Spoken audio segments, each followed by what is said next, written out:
I was just thinking of how much more northern Mancunian could that moment be. I was sitting on the banks of the Ship Canal playing magazine Shot by Both Sides as Peter Hook leafs through Morrissey's autobiography. That's right. So we're all after the gravity that only being an author can bring. I know. Aren't we, chaps? No one can resist it, can they? Yes, No one can I resist it. know. Did you? How well did you know Mozart and the Smiths? Because there was that great sort of thing. And I've just been reading out loud to you. So Morrissey being very rude about Tony Wilson and Factory. The rumour was that Tony turned down the Smiths for Factory. Yes, he did. Yeah, that is true. That I mean, Tony turned down so many people. It was unbelievable. I mean, I'm sure, as his lawyer used to tell me, that he used to be sat there, when towards the end, going, "Why did I do that? Why did I do that? Stone Roses. Why did I turn them down? Why did I let James go?" He always used to say, Tony, that that Rob, your old manager, Rob Gretton, the late great Rob Gretton, could be found wandering around Manchester going, "The Smiths are the new Beatles, but the demo's rubbish. The demo's rubbish." The Smiths it was an odd one with the Smiths. I'm sure I saw them when they supported Sham 69.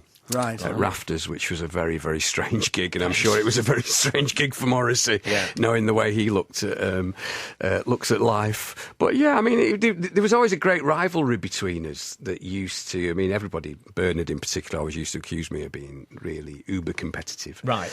And you were, as groups are, yeah. And it was like that, yeah. But I mean, Rob hated Morrissey because he was so down on Joy Division. Right. And he did say, as I told you the story before, that he actually did accuse Morrissey one day of not having the guts to kill himself so he could be like Ian. Right. And Morrissey got up and walked straight out. Right. Yeah. So, I mean, it's an odd one, isn't it? It's an odd position to be in, I suppose. I suppose any city's like this, but Manchester more, isn't it?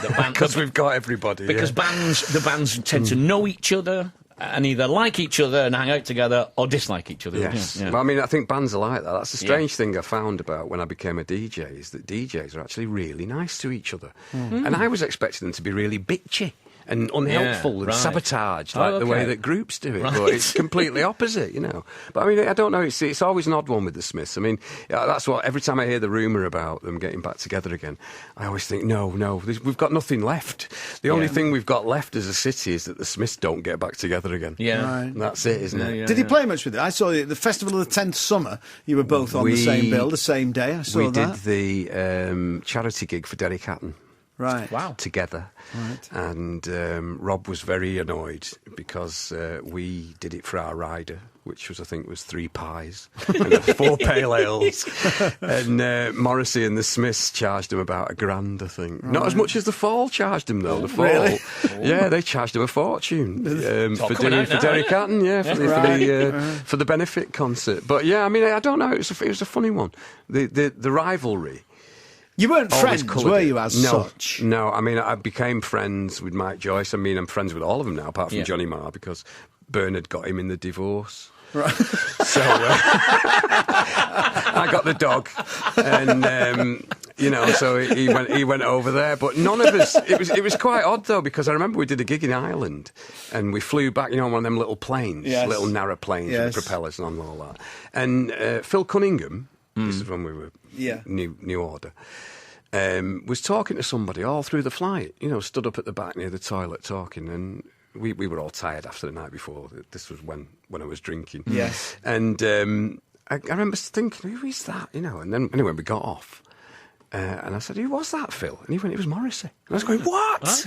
Okay, it just shows you, I didn't even recognise it. It must have been a hell of a bender. What you just said then about in the divorce. I mean, people, when they do get divorced, often friends have to decide who they're going to be with. Has it been like that? Yes, it has, yeah. Right. Yeah, very much so, strangely enough. And I think because it's exacerbated by the fact that it shows no sign of abating, and the fact that the legals are still ongoing, I think it actually makes it worse. I mean, I've just been right round America, and I bumped into so many old friends that have been to see us both. Yeah. And it's like the compromise that they feel is unbelievable. Well, you can see it in the face, and it's like, I don't. Would want to they tell feel you this. disloyal if they did go and see Probably to one both of sets. Yeah. I understand it's that. difficult. I can see where they're coming from. Yeah, I mean, I think if anything, if you hadn't have been together for so long and built up such a long relationship with so many people, Yeah. if it had been 5 years, whatever. But, you know, for 30 years, I think people do feel severely compromised because obviously maybe they're not as unhappy as I am with the way that it was divvied up in the end. You Right. see. So that's what makes it. But if I could turn around and go, I'm happy, they'd all go, oh, thank God. Right, okay. We can tell Bernard we've seen you. Oh, you know, we can tell Lucky we've seen you, Bernard, or whatever. You know, it becomes like that. It is very, very, But very sad. So is it all being conducted through lawyers? Yes. Right. When you're performing with the light, I mean, how does that feel? I mean, have you started to enjoy that and relish that role and the freedom of being at the front on your own now? Yes. Yeah, I mean, it's still very nerve-wracking because, to be honest with you, the New Order stuff is much more difficult to play than the Joy Division stuff. Yeah. I think with Joy Division, we relaxed so much because we had Ian. That there was a strength that you felt from the four of you. With the three of us, especially with movement, it feels really great when it melds together. It's fantastic, and I must admit the boys have done a great job of sounding and playing the way that we used to as New Order. But when you get it, it reminds you. When you don't get it, it reminds you. Yeah. Because we were always so hit and miss in the early days. But no, I mean, it's been nice. I mean, it's been nice to go over there because of how tragic it is with the others, because they've been, and then it was nice for me to go and play it. Because, I mean, the thing is that I always had the same problem when we were together, was that I always wanted to play some of the old stuff, and they didn't. Yeah. Right. So it's now I get, you know, I've got the opposite end, haven't I? Well, I can play indeed. all the old stuff. Yeah. They just play the hits. So it's like, and the fans really get They're getting everything, I you'd suppose. think. Talk more to Peter Hook after Pixies.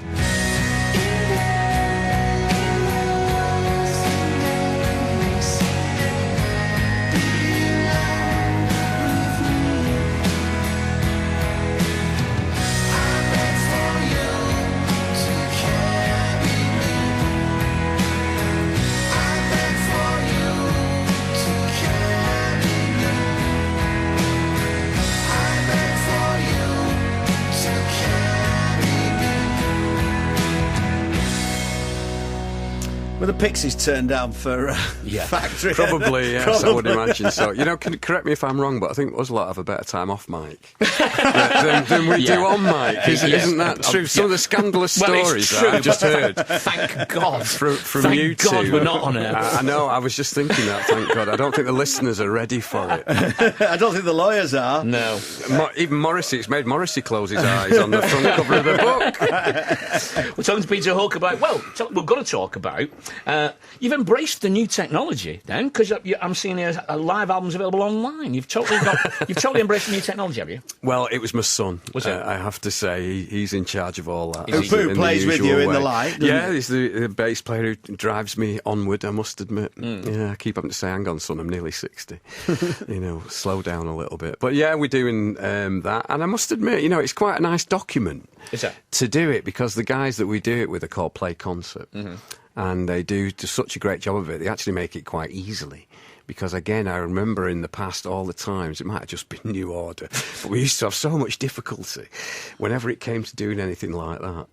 That it was always a problem. But with these guys, they do make it very easy. They make the mixing of it quite a pleasure, and it turns out quite well.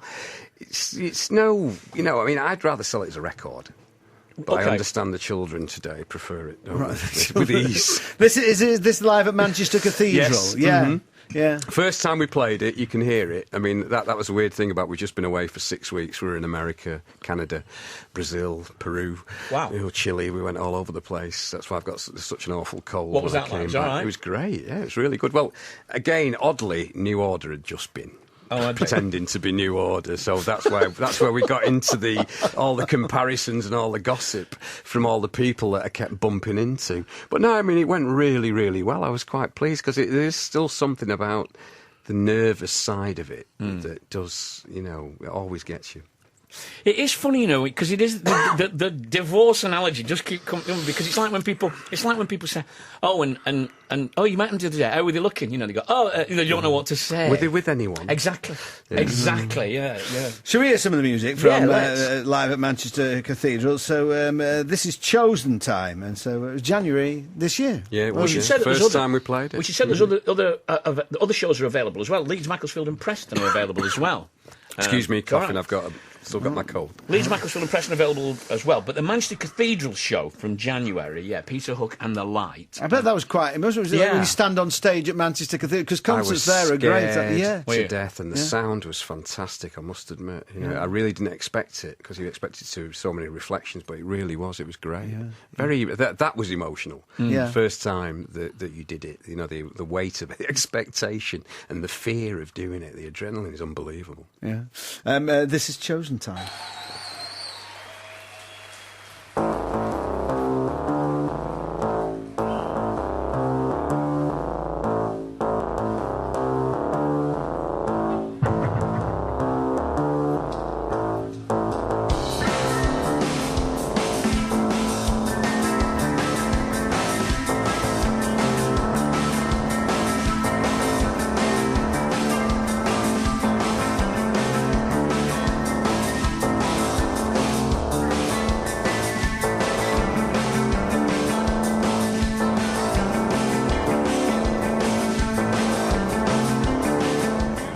Live at the Cathedral in Manchester in January. It sounds like you were going down badly because there's no applause on the end of that. It sounds like everyone was in stunned silence. I take everything back from that play concert. They're rubbish. It's a church, innit? You can't. Chosen Time from Movement, live at Manchester Cathedral in January. Peter Hook and the Light. Thomas Bett says, King of Basslines, Peter Hook. Perfect. Thank you. The book is brilliant as well. Peter Hook and the Manics on Six Music on the same day. My cup runneth over, says Freeman Witters. And Paul says, saw Hooky and the Light at Buxton Opera House. Absolutely fantastic gig. Oh, that's nice. I told you I was doing something right. Yeah, people are loving this. To get rid of them other dummies, that was all I had to do. They were holding me back.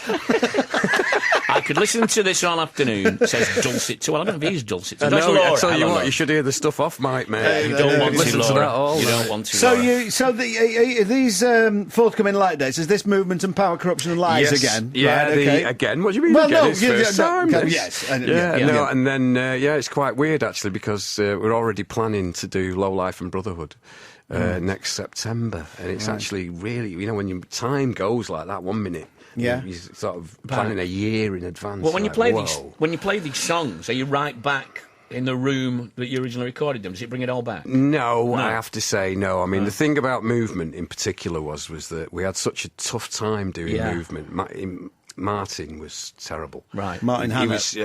He suffered. It seemed that Ian's death affected him more than anybody. Yeah. Right. And whilst we were writing this great music, still as very Joy Division-esque, you'd have to say, as soon as you can't put the vocals on, he hated it. And he could be very cutting, very acerbic when he wanted to be, and he made no bones about telling you how crap you were.